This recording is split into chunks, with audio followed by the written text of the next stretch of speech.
Place of supply के provisions कर रहे थे हम। Place of supply in case of goods and place of supply in case of services. In case of goods, we have two sections, section 10 and section 11.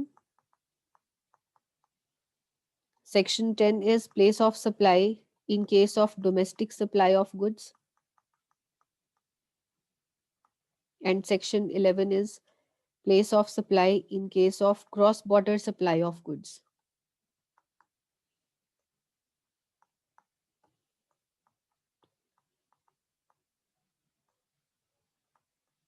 And cross border supply में हमारे imports and exports आते हैं। Imports and exports के case में किस तरह से आप प्लेस ऑफ सप्लाई डिटरमिन करते हैं, सेक्शन 11 से आपको पता चलता है। Services, section 12 and section 13. Section 12 relates to domestic supply of services, and Section 13 relates to cross-border supply of services, that is imports and exports of services. So यहाँ हम किस तरह से place of supply determine करेंगे, ये इन 4 sections के through पता चलेगा, जिसमें से हमारा जो गुड्स वाला पार्ट है section 10 and section 11 that has already been completed, जिसमें आपके सेक्शन 10 के 5 पार्ट्स हैं, section 10(1)(a), 10(1)(b), 10(1)(c), 10(1)(d and 10(1)(e).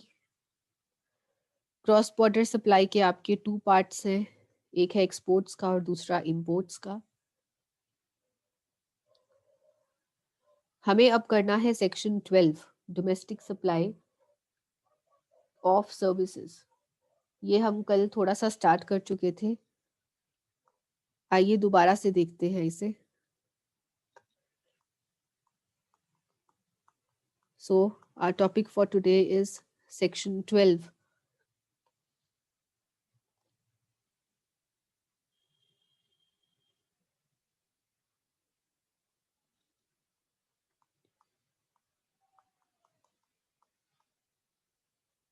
Place of supply in case of domestic supply of services.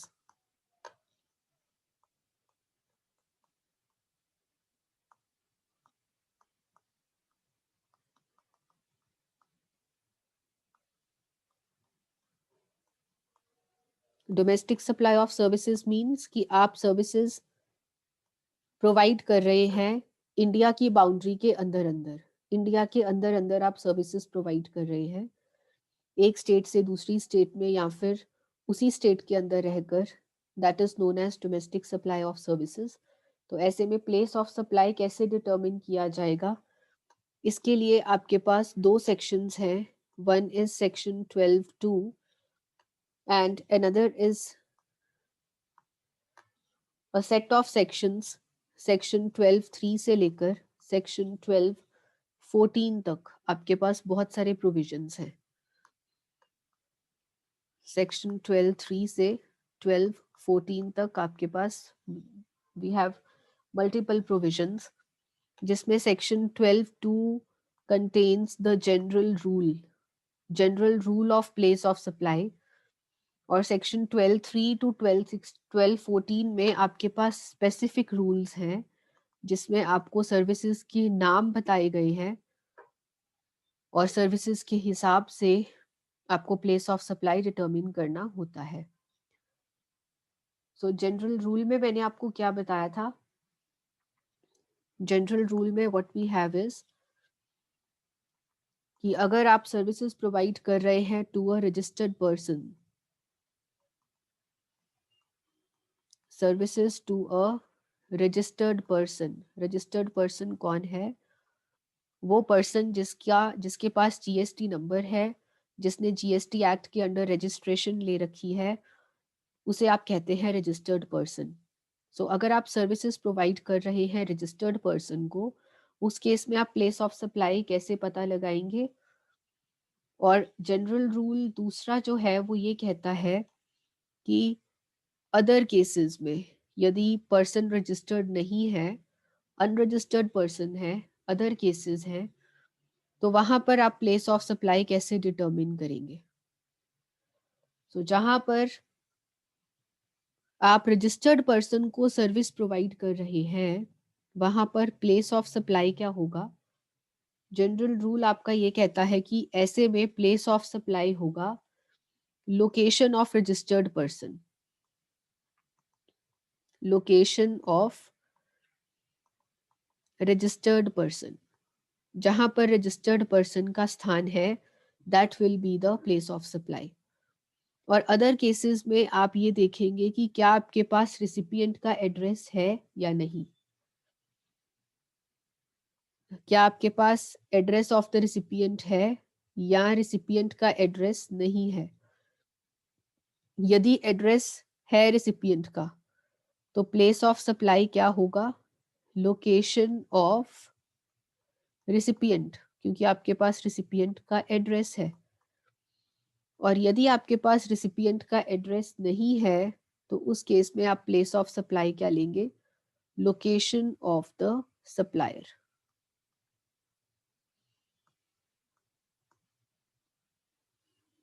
हाँ जी Manpreet, location of the supplier.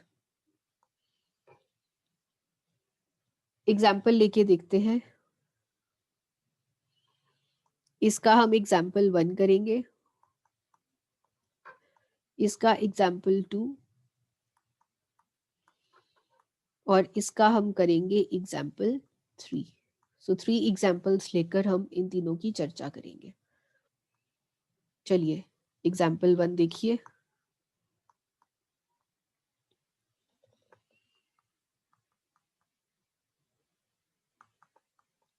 Example 1, example 1 हम किस चीज का ले रहे हैं? जहां पे सर्विसेज प्रोवाइड करी गई है टू अ रजिस्टर्ड पर्सन। सो मान लीजिए कि ये सप्लायर है एंड सप्लायर दिल्ली में है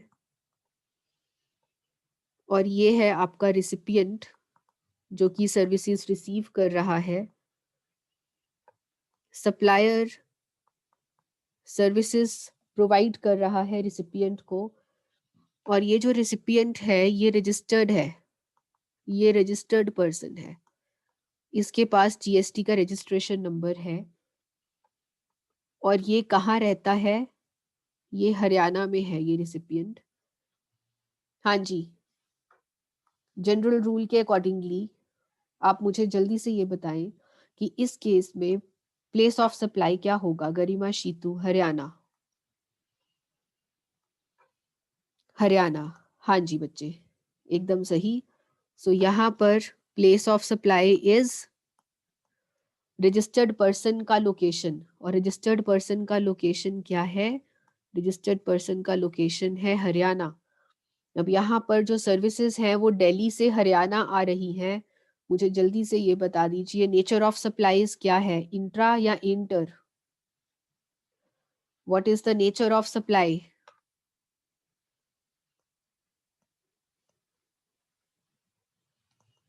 nature of supply is, Sheetu says interstate. Interstate, हाँ जी बिल्कुल इंटरस्टेट, इसलिए क्योंकि जो सर्विसेज हैं वो एक स्टेट से दूसरी स्टेट में प्रोवाइड करी जा रही है। हाँ जी Dheeraj, Garima, Ankita, Shivani, Ritika, good. Since nature of supply is interstate, so what will be the type of tax? Type of tax will be IGST. जी एकदम सही बोल रहे हैं बच्चे आप। आइए इसके साथ ही देखते हैं हम एग्जाम्पल नंबर 2। और एग्जाम्पल नंबर 2 में हमें क्या देखना है?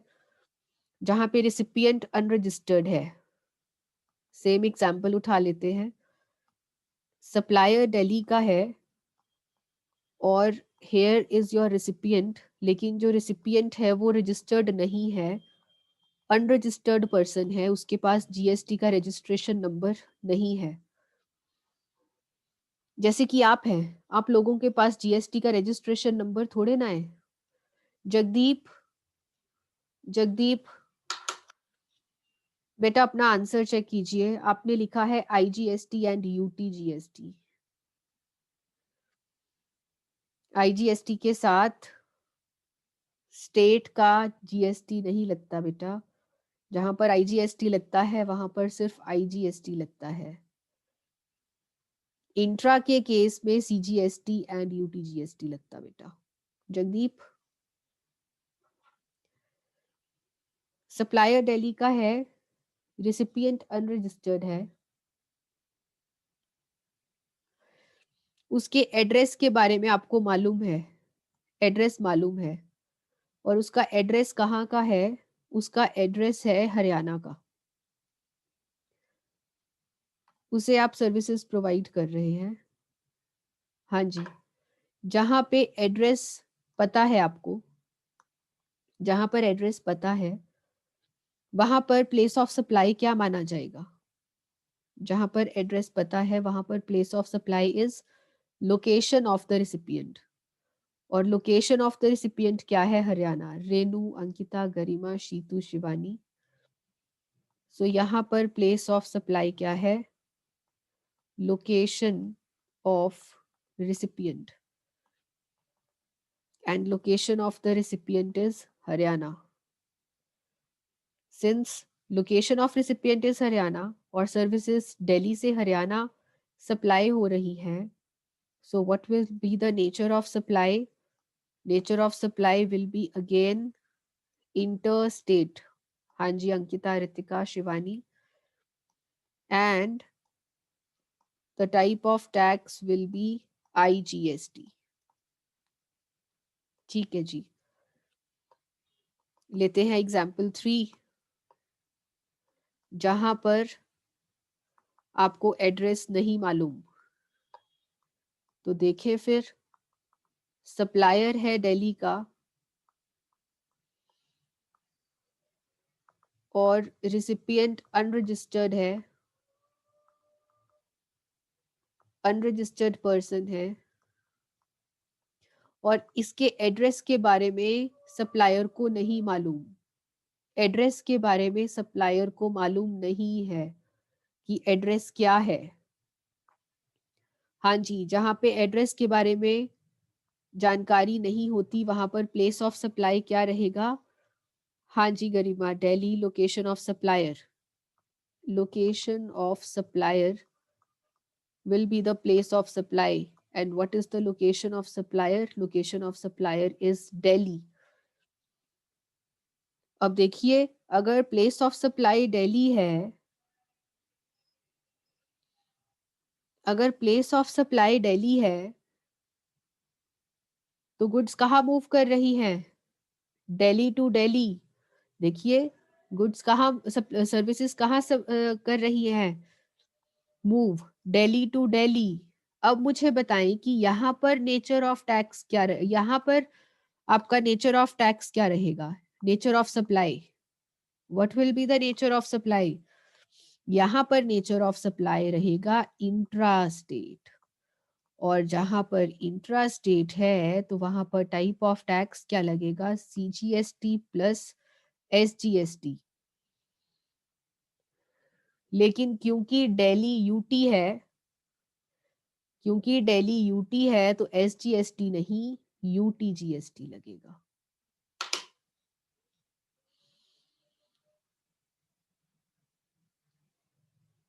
शिवानी, हरविंदर, संजना, रेनू, गरिमा, सबके आंसर्स सही है बेटा। So this is your general rule 12(2). अब बढ़ते हैं हम स्पेसिफिक रूल्स की तरफ। स्पेसिफिक रूल्स में आपको थोड़ा टाइम लगेगा क्योंकि यहाँ पे आपको बहुत सारे सेक्शंस करने हैं। आपको कम से कम भी यहाँ पर 9-10 प्रोविजंस के बारे में पढ़ना है। सो यहाँ पर आपको थोड़ा सा टाइम लग जाएगा।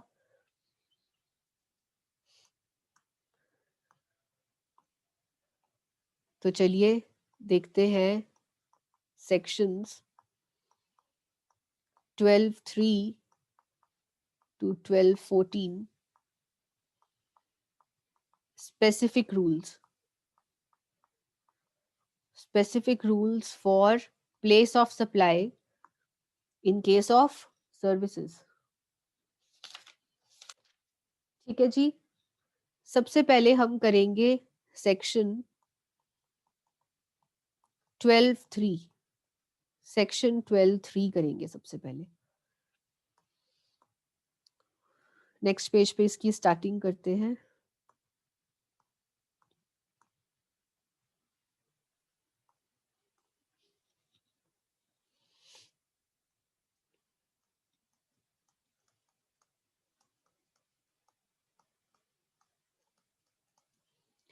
Services related to immovable property.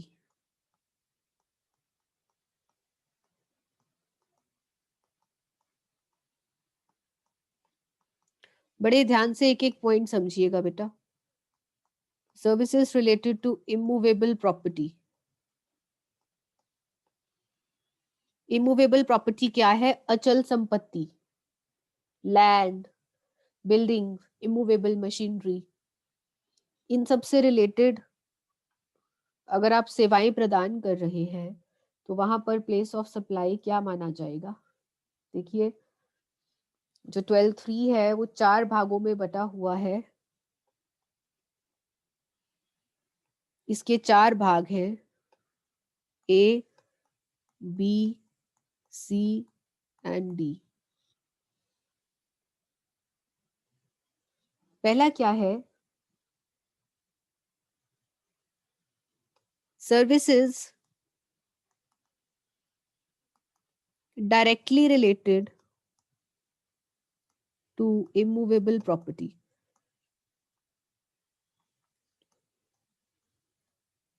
ऐसी सेवाएं जो कि इमूवेबल प्रॉपर्टी के साथ डायरेक्टली संबंधित हैं। बी,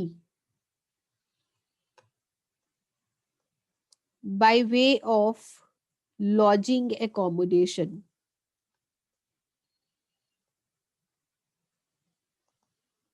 मैम ये समझ में नहीं आया, लॉजिंग एकोमोडेशन क्या होता है?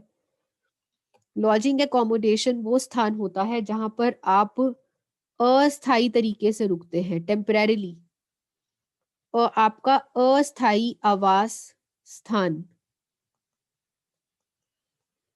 आपका अस्थायी आवास स्थान, अगर आप कहीं जाएं और वहां पर 1, 2, 3, 4 दिन या कुछ दिनों के लिए रुके, उसे आप कहते हैं लॉजिंग एकोमोडेशन, अस्थायी आवास स्थान।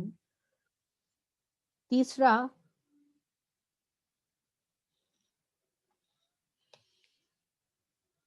Accommodation for organizing any marriage और फंक्शन।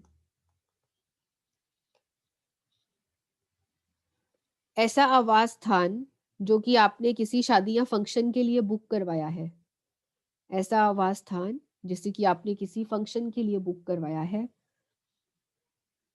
और चौथा, सर्विसेज एंसिलरी, एंसिलरी सर्विसेज।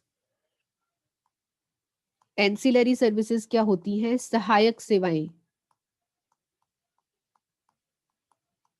ये जो 3 आपने करी, ए, बी, सी, इनकी सहायक सेवाएं भी इसी के अंडर आ जाएंगी।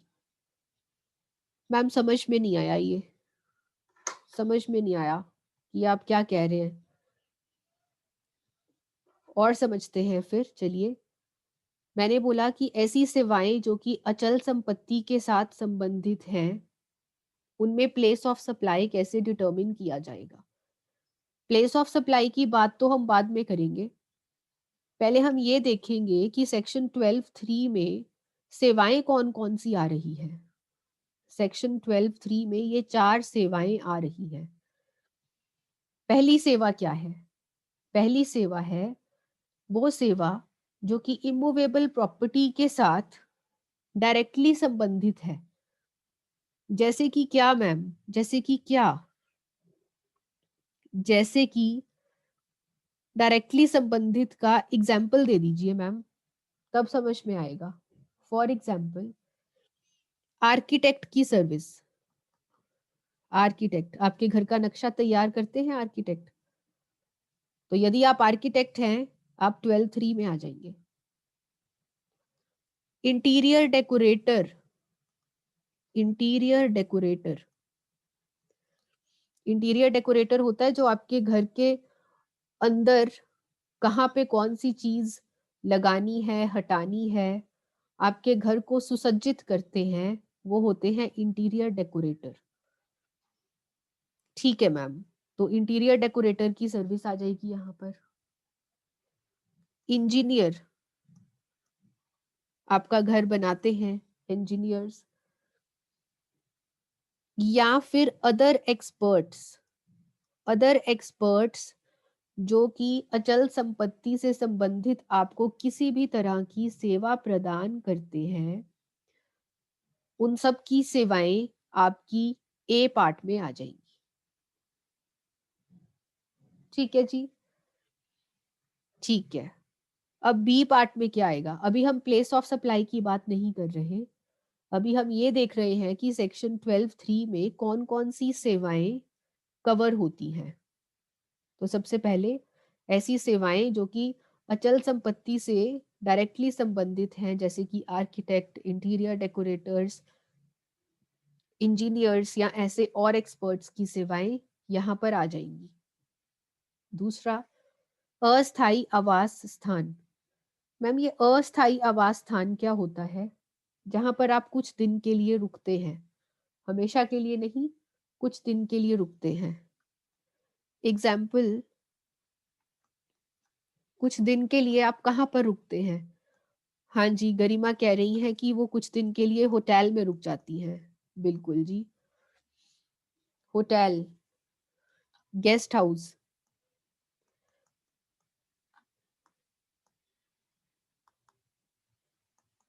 एटसेट्रा, यहाँ पर ये सेवाएं आएंगी।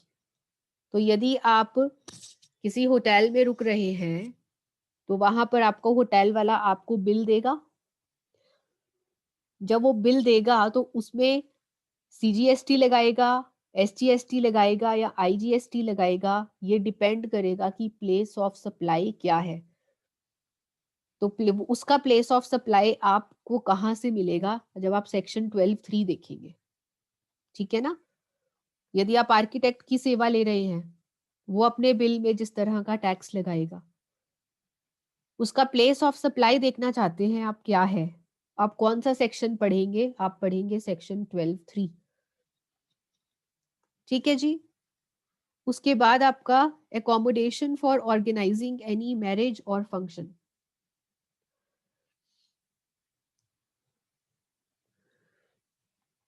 आप मैरिज या फंक्शन के लिए आपने कोई आवास स्थान बुक किया है, आपकी सिस्टर की मैरिज है और आपकी सिस्टर की मैरिज के लिए आपने बहुत सारे गेस्ट्स बुलवा रखे हैं।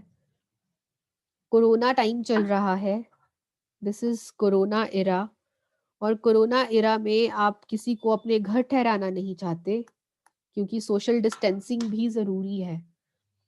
आप अपने घर नहीं ठहराना चाहते, आपने क्या किया है, आपने कोई होटल या फिर कोई हॉल बुक करवा लिया है, आप सारे रिश्तेदारों को वहीं पर ठहराएंगे।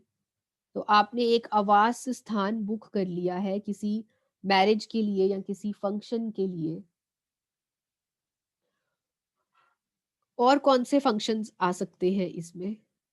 और कौन से फंक्शंस आ सकते हैं? किसी भी तरह का कोई ऑफिशियल फंक्शन, ऑफिशियल फंक्शन या फिर सोशल फंक्शन। सोशल फंक्शन में मैरिज आ गया। ऑफिशियल फंक्शन, आपकी कोई ऑफिशियल मीटिंग है, 5 दिन चलेगी, और 5 दिन आप मेहमानों को कहीं ना कहीं ठहराएंगे, आपने उसके लिए आवास स्थान बुक करवा लिया एक। या फिर रिलीजियस फंक्शन, रिलीजियस फंक्शन है कोई, आपने रामायण रखवाई है, 7 दिन चलेगी, रिलीजियस फंक्शन रखा है, उसके लिए आपने आवास बुक करवाया है।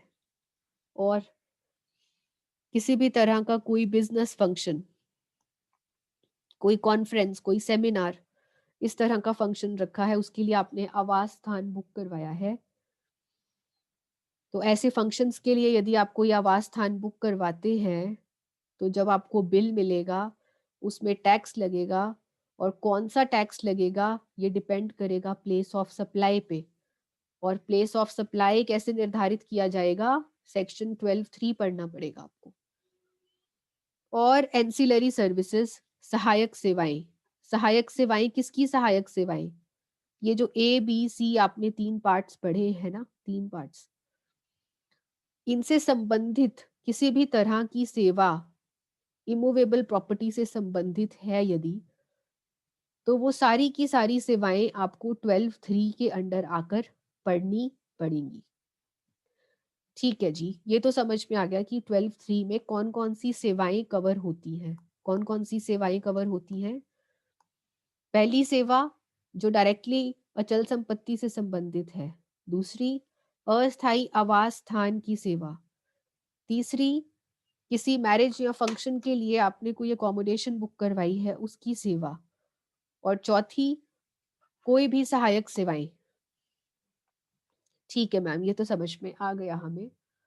अब आप जल्दी से ये बता दीजिए कि फिर अगर ऐसा है तो प्लेस ऑफ सप्लाई क्या होगा। हाँ जी, तो इस केस में what will be the place of supply. यहां पर देखते हैं कि प्लेस ऑफ सप्लाई क्या होगा। Place of supply for section 12(3). Section 12(3) के लिए प्लेस ऑफ सप्लाई डिपेंड करेगा कि प्रॉपर्टी कहां पर सिचुएटेड है। If property is located in India, if property is located in India, property India में स्थित है। दूसरा, if property is located outside India, अगर प्रॉपर्टी इंडिया से बाहर सिचुएटेड है। अगर प्रॉपर्टी इंडिया के अंदर ही है, ऐसे में प्लेस ऑफ सप्लाई क्या होगा। Place of supply is equal to location of immovable property. Location of immovable property, अचल संपत्ति की लोकेशन देखिए कौन सी है, वही आपका प्लेस ऑफ सप्लाई हो जाएगा।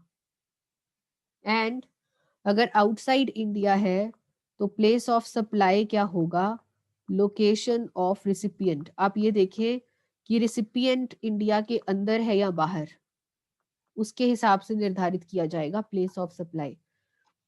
इसका एग्जाम्पल देखें।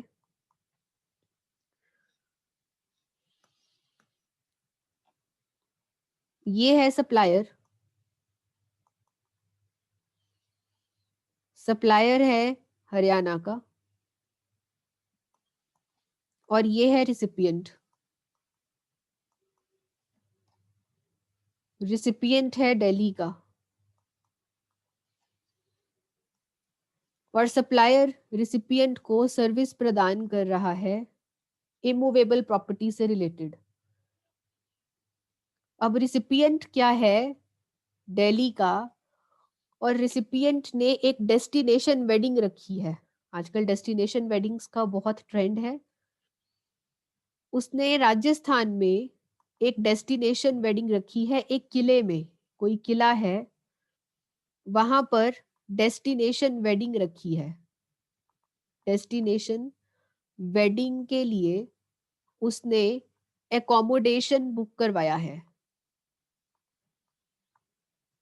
एकोमोडेशन बुक करवाया है फॉर डेस्टिनेशन वेडिंग। कहां पर, राजस्थान में। हाँ जी, इमूवेबल प्रॉपर्टी कहाँ स्थित है, राजस्थान में। आप मुझे जल्दी से ये बता दीजिए कि प्लेस ऑफ सप्लाई क्या है। गरिमा शीतू, राजस्थान। हाँ जी, बिल्कुल सही। Rajasthan is the place of supply.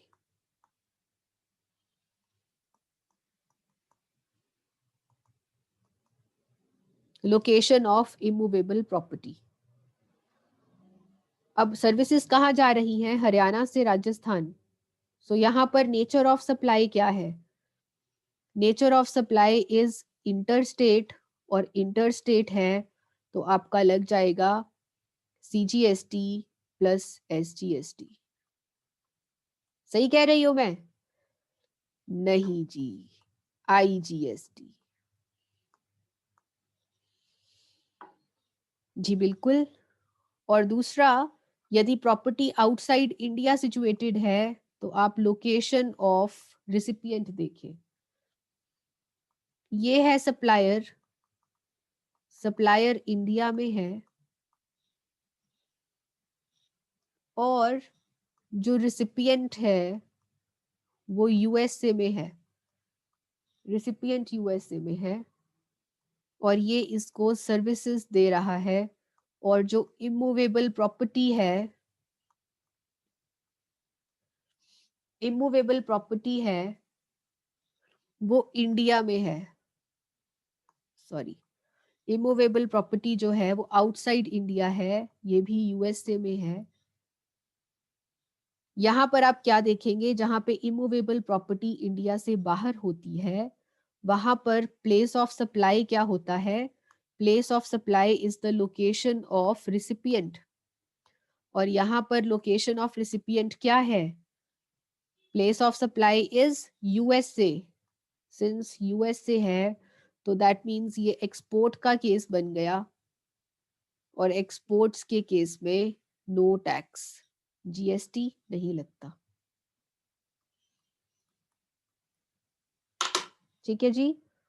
और यदि रिसिपिएंट इंडिया में होता और इमूवेबल प्रॉपर्टी बाहर होती तो प्लेस ऑफ सप्लाई क्या आ जाता? वहां पर प्लेस ऑफ सप्लाई होता इंडिया।